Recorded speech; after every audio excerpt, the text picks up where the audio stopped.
काय आहे तर सर्वप्रथम त्यामध्ये पहिली ओळ म्हणते एकम ब्रह्म,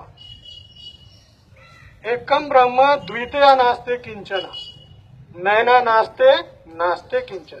अर्थात ईश्वर फक्त एकच आहे, दुसरा नाही, नाही अजिबात नाही, थोडंही नाही।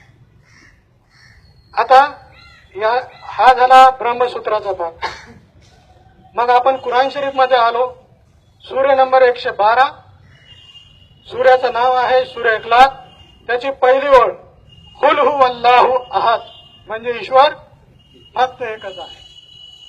आता आपण दुसरा एक चॅप्टर घेऊ त्याच्यामधला की ईश्वरची अजून दुसरी काय कसोटी आहे, तर ती कसोटीचं दुसरं सांगितलेलं आहे सामवेद चॅप्टर 16 अध्याय 16 श्लोक नंबर 14।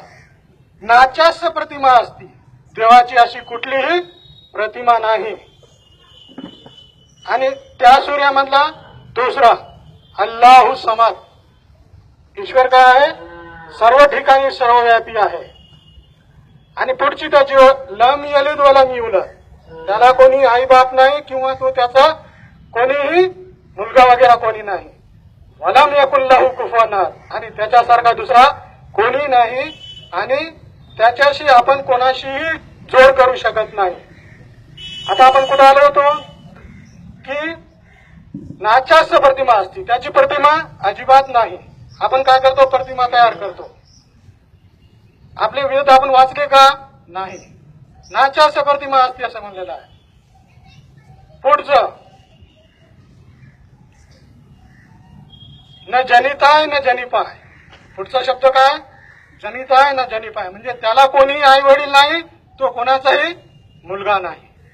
आहे की नाही साम्य, बरोबर आहे की नाही?